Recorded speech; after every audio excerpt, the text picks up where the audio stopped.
Congress party ने 27 जनवरी को बाबा साहेब भीमराव अंबेडकर की जन्मस्थली मऊ में जय बापू जय भीम जय संविधान रैली आयोजित करने की तैयारी शुरू कर दी। इस दौरान कांग्रेस के प्रदेश अध्यक्ष जीतू पटवारी, नेता प्रतिपक्ष उमंग सिंघार, पूर्व पीसीसी चीफ अरुण यादव और उप नेता प्रतिपक्ष हेमंत कटारे जबलपुर पहुंचे और रैली की तैयारी का जायजा लिया। इस मौके पर जीतू पटवारी ने बीजेपी सरकार पर जमकर निशाना साधा। उन्होंने पिछौर विधानसभा के बीजेपी विधायक प्रीतम लोधी के थानों में प्रतिनिधि नियुक्त करने के मामले पर कहा कि यह घटना बीजेपी के चरित्र को दर्शाती है।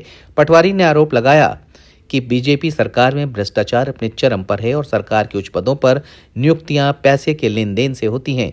उन्होंने ये भी कहा कि थानों में टीआई, कलेक्टर, एसडीएम और एसडीओपी जैसे पद बिना पैसों के नहीं मिलते और इसके बदले जनता से वसूली की जाती है।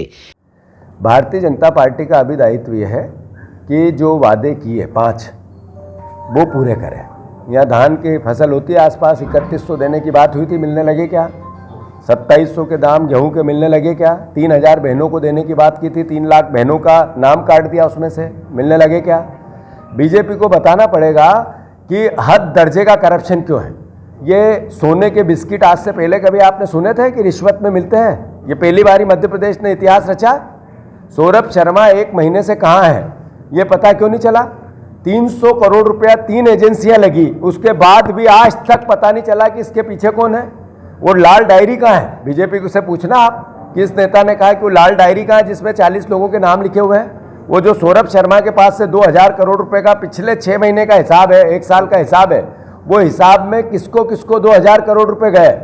सौरभ शर्मा के वकील ने कहा कि हमारे क्लाइंट की जान को खतरा है। हमने, कांग्रेस ने कहा कि उसको सुरक्षा दो, उसकी जान का खतरा है। इस पे कोई उत्तर है क्या बीजेपी का? उनसे लो।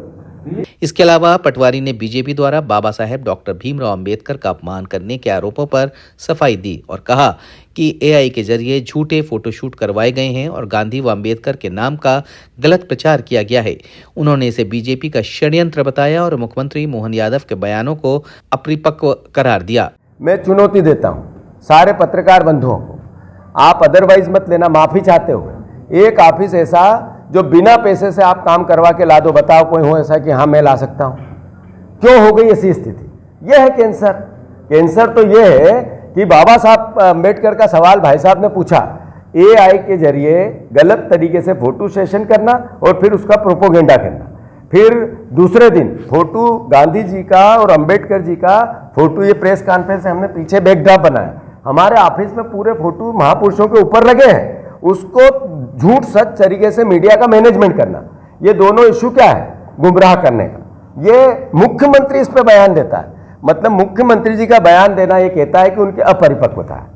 हम बाबा साहब अंबेडकर को जो लोग भगवान मानते हैं उनके साथ हैं।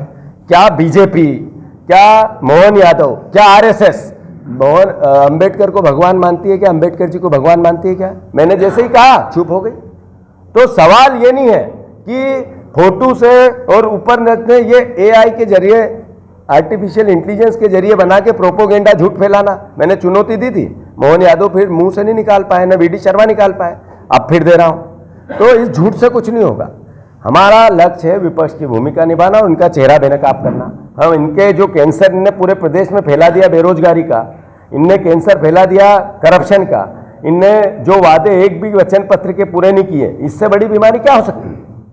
इसके अलावा पटवारी ने भ्रष्टाचार के खिलाफ अपनी पार्टी के संघर्ष को जारी रखने की बात करते हुए आरोप लगाया कि सौरभ शर्मा जैसे भ्रष्टाचारियों को संरक्षण देने में प्रदेश में भ्रष्टाचार का जाल फैल चुका है। पटवारी ने कहा कि 3 बड़ी एजेंसियां सौरभ शर्मा का पता नहीं लगा पा रही हैं और ये जानने की जरूरत है कि इसके पीछे कौन है।